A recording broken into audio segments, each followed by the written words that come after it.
செருப்பை கட்டி அடிப்பாங்க ஸ்டாலினை. இதான் திராவிட மாடல் ஆட்சின்னு சொல்லிட்டு போர்டை போட்டு இவெல்லாம் சிஎம்மாவை பேரை மாற்றி வச்சுருக்காங்க. கொஞ்சம் டிஃப்ரெண்ட்டாக மாற்றி வச்சுருக்காங்க, அவ்வளோதான் விஷயம். ஆனால் இப்போ வந்து முதல்வர் கேட்டகரியில் விஜய் இருக்காரு, சீமான் இருக்காரு, ஸ்டாலின் இருக்காரு, எடப்பாடி இருக்காரு. ஸ்டாலினெல்லாம் வேஸ்ட்டுங்க. சுருக்கமாக ஒன்று சொல்லட்டுமா? ஊர் சொத்தெல்லாம் அபகரிக்கிறவன் ஸ்டாலின். ஊர் சொத்தை அபகரித்து கவர்மெண்ட்டுக்கு அர்ப்பணிக்கிறவன் தான் திராவிட மாடல் ஆட்சிங்கிறான். திராவிட மாடல் ஆட்சியா? எதிராக திராவிட மாடல் ஆட்சி நான் கேட்குறேன். ஸ்டாலினை நேராக பார்த்து கேட்குறேன் நான். எது திராவிடம்? இதான் திராவிட மாடல் ஆட்சியா? காரி கொத்தா துப்பாங்க அவன் மூஞ்சில், செருப்பை கட்டி அடிப்பாங்க ஸ்டாலினை. இதான் திராவிட மாடல் ஆட்சி. வீனஸில் 2 பில்டிங் கட்டணுங்க. அந்த அந்த அந்த பில்டிங் வந்து இது கார்பரேஷனுக்கு இது அர்ப்பணிச்சிருக்கான். என் பில்டிங் இத்தனைக்கும் வீனஸ் பார்க் ஏற்றாமல் 2 பில்டிங்கு. அந்த பில்டிங்கை கார்பரேஷன் மாநகராட்சின்னு சொல்லி போர்டை போட்டு இவன் மேலே இவன் போர்டை போட்டு மு.க. ஸ்டாலின் போர்டை போட்டு மு.க. ஸ்டாலின் அவர்கள் முதலமைச்சர் அவர்களால் திறந்து வைக்கப்பட்டதுன்னு சொல்லிட்டு போர்டை போட்டு இவெல்லாம் சிஎம்மாவை இல்லை இவெல்லாம் சிஎம்மான்னு கேட்குறான். ஊரெல்லாம் பண்ணிட்டு இருக்கிறான். இது இந்த மாதிரியா பண்ணுறது? ஓவரா தெரியல இது. என்னடான்னு கேட்டால் தான் திராவிட மாடலாம். திராவிட மாடல் இது. நான் கேட்குறேன், நேராகவே கேட்குறேன் ஸ்டாலினை. என்ன திராவிட மாடல் இது? ஊர் சொத்தெல்லாம் மொத்தம் அபகரித்து கவர்மெண்ட்டுக்கு அர்ப்பணிக்கிறதுக்கு பேர் தான் திராவிட மாடலா? சொல்லுங்கள். 10 பேர் போங்க அவனுக்கு ஸ்டாலினை. இன்னும் நேரமாக இல்லை, இது ஓவரா தெரியல இது. நான் ரொம்ப டென்ஷனில் பேசுகிறேன். நான் இங்கே ரொம்ப ஓவர் சூடாகிட்டேன். நான் ரொம்ப டென்ஷனில் பேசுகிறேன். இன்னும் நல்லா நிறைய பண்ணணும், எக்ஸ்பீரியன்ஸ் வேணும்ல. என்ன டிவிப்பா இது? ஆனால் இந்த தொகுதி பொறுத்த வரைக்கும் நம்ம மு.க. ஸ்டாலின் சாருக்கு தான் நிறைய வாய்ப்பு இருக்குது எனக்கு தெரிஞ்சு. போட்டி அதிகமாக இருக்கும்.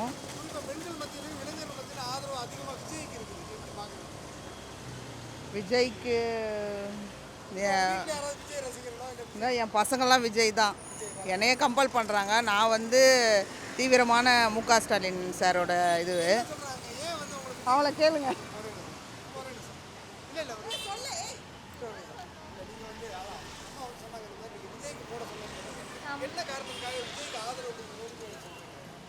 விஜய் வந்து அவர் வந்து நல்லா பேசுகிறாரு, நல்லா ரெஸ்பான்சிபிளாக பேசுகிறாரு. ஸோ அம்மா வந்து தெரியல. ஆமாம், அவங்க வந்து மு.க. ஸ்டாலின் சாருக்கே போடணும் அப்படின்னு சொல்லிட்டு இருக்காங்க. ஆமாம் ஆமாம், விஜய்க்கு தான் போடணும்னு சொல்லி. ஆமாம், விஜய் தான் வின் பண்ணுவார்னு நினைக்கிறேன். நான் சொல்லின்னு தான் இருக்கேன், போடுவேன்னு சொல்லிட்டு தான் இருக்காங்க. போடுவாங்க. இல்லை, இதில் வந்து நீங்கள் ஓட்டிங் பர்சன்டேஜ் பார்க்கணும். எனக்கு தெரிஞ்சு டிஎம்கே வரா மாதிரி தான் தோணுது எனக்கு. ஏன்னா அவங்கக்கிட்ட இருக்கிற கூட்டணி அலைன்ஸ் ஸ்ட்ராங்காக இருக்குது. குறைஞ்சபட்சம் அவங்களுக்கு ஒரு 40% 43% வந்து ஓட்டிங் பர்சன்டேஜ் இருக்குது. விஜய் எவ்வளோ எடுக்க போகிறாரு அப்படின்றது பொறுத்து தான். ஏடிஎம்கே ஒரு 25% இருக்கும். மொத்தமே 60% தான் போலிங் ஆகுது, 60% 70%. இதில் விஜய்க்கு வந்து கம்மி தான் நான் நினைக்கிறேன்.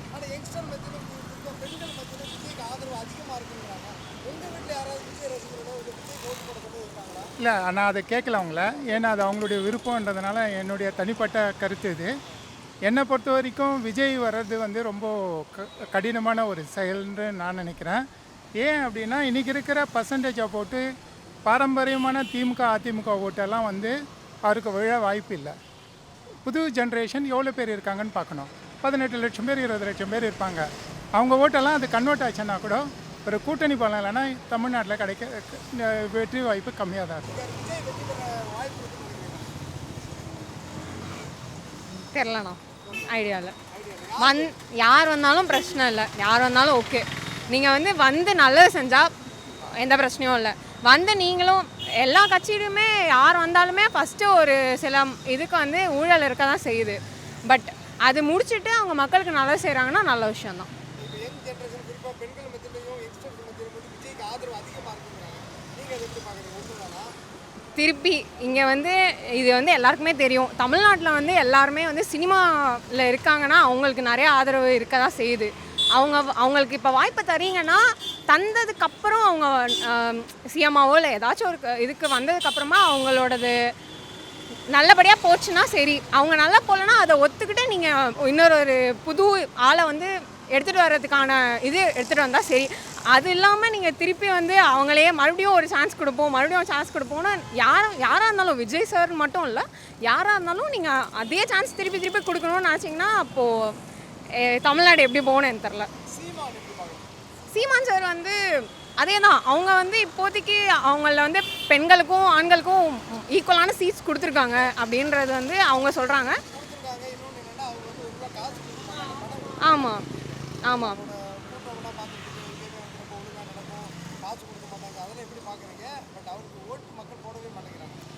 அதே தான். திருப்பி இவங்கெல்லாம் ரொம்ப வருஷமாக இருக்காங்க.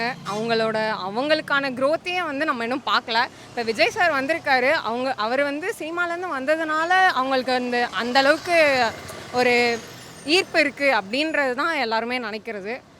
யார் வந்தாலும் ஒன்று தான். சீமான் சார் பண்ணதும் வந்து அவரும் வந்து பெருசாக அவரோட பேச்சு அந்த இதெல்லாமே பார்த்து சில பேருக்கு வந்து கொஞ்சம் இதுவாக இருக்கும். நான் வந்து அவங்களோட சீமான் சார் அவரோட பேச்சும் பார்த்துருக்கேன், விஜய் சாரோட பேச்சும் பார்த்துருக்கேன். எனக்கு 2 பேர்லேயுமே வித்தியாசங்கள் நிறைய தெரியுது தான். அதே மாதிரி தான் பெஸ்ட்டுன்னு யாரையுமே சொல்ல மாட்டேன். நான் இப்போதைக்கு யாரையுமே சொல்ல மாட்டேன். வர்றவங்க நல்லது பண்ணால் சரி. இதுதான் என்னோட பர்சனல் இது. ஏன்னா நானும் இப்போது என்னோடது ஃபஸ்ட்டு ஓட்டு இது. ஸோ நான் யாருக்கு போடுறதுன்றதும் நான் பார்க்கணும்.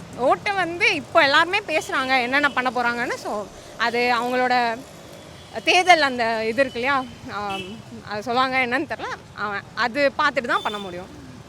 Thank you so much. சான்ஸே இல்லை.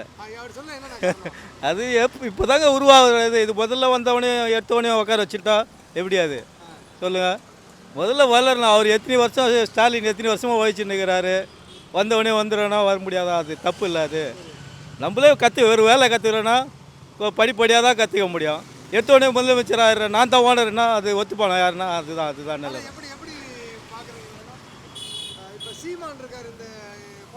ஆமாம், அவரும் இவ்வளோ நாளாக இருக்கிறாரு. அவரும் எதுனா வந்தாரா? எதுவும் இல்லை. கத்தின்னு தான் இருக்கிறாரு. என்ன பண்ணுறது?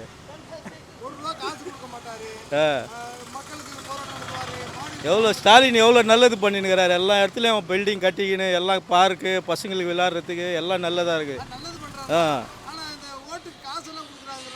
காசு நம்ம காசு தானேங்க கொடுக்குறாரு. அவர் காசு ஒன்றும் கொடுப்பார். ஏதோ இப்போ மக்கள் கஷ்டப்படுறாங்க கொடுக்குறாங்க, அவ்வளோதான். கொடுப்பாரு, இனிமேல் கொடுப்பாரு. வந்து இந்த பொங்கல் பரிசு போன வருஷம் தான் கொடுக்கல. அதுக்கு போன வருஷம் கொடுத்தாங்க.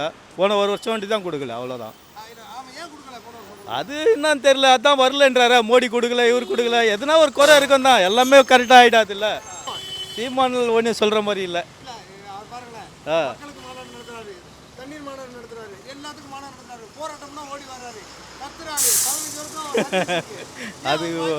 அது தெரியல. அது என்னன்னு தெரியல.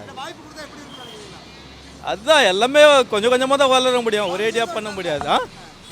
பண்ண முடியாதுல்ல. கொஞ்சம் கொஞ்சமாக தான் பண்ண முடியும். அதனால தான் கொடுக்கலாம். ஓரளவுக்கு கொடுக்கலாம். அதெல்லாம் ஒன்றும் இல்லை. வரேன். அது இருக்கும் ப்ரோ. என்ன காரணம் விஜய் வெற்றி பெறுவாருன்னு சொல்றீங்க? ஏன்னா இப்போ எங்களை மாதிரி பசங்க ஃபுல்லாக மேக்ஸிமம் அவர் ஃபேனாக இருக்கும். அப்படிங்கிற பட்சத்தில் நாங்கள் அவருக்கு தானே எல்லோரும் எலெக்ஷன் இது பண்ணுவோம். மக்கள் மத்தியில் ஆதரவு இருக்குமா? இருக்கும் ப்ரோ, இருக்கும். ஆனால் காசு கொடுத்தா மக்கள் மாறிடுவாங்க. அப்படி 100க்கு 90% சொல்லலாம். மாறாமே இருக்கலாம். ஆனால் விஜய் நின்று முதல்வர் வந்தால் எப்படி இருக்கும்? நல்லா தான் இருக்கும் எல்லாத்துக்கும். நீங்கள் என்ன நினைக்கிறீங்க? நமக்கு சொல்கிறாச்சுமா விஜய் நல்லா தான் இருக்கும். அப்போ தான் கட்சி மாறும். ஒரு இதாக புதுசாக இருக்கும், ஆதரவு இருக்கும். இல்லை அப்படிலாம் இல்லை. ஓட்டுன்னு ஒன்று இருக்குல்ல, அமௌண்ட்னு பொறுத்தவரை பழக்கா ஒரு இது இருக்குல்ல, அதனால முடியும். வருவாப்புல. வெற்றி பெற வாய்ப்பு இருக்குதாண்ணா? வாய்ப்பு இல்லை. என்ன காரணம்ண்ணா? என்னன்னா இப்போ திடீர்னு அவர் அப்போ வர முடியாதுல்ல. இன்னும் போனோம் 10-15 வருஷம் போகணும். 10-15 வருஷம் போகணும். அப்போ வந்து ஒரு நல்ல தலைவரை நீங்கள் தேடுறீங்க. கண்டிப்பாக மாற்றம் வர்றது நல்லது தான், ஆனால் வரதுக்கு வாய்ப்பு இல்லை. யார் வருவான்னு நினைக்கிறீங்கண்ணா? திமுக தான் வரும். திமுக தான் வரும். நல்ல மாற்றம் வரணுங்கிறீங்க. ஆ. ₹1 காசு கொடுக்க மாட்டேன். இது மருத்துவ இலவசம், தண்ணி இலவசம், கல்வி இலவசம். சீமானுக்கு என்ன வாய்ப்பு கொடுக்கக்கூடாது? வாய்ப்பு தரலாம், ஆனால் வரமாட்டேன் தான்.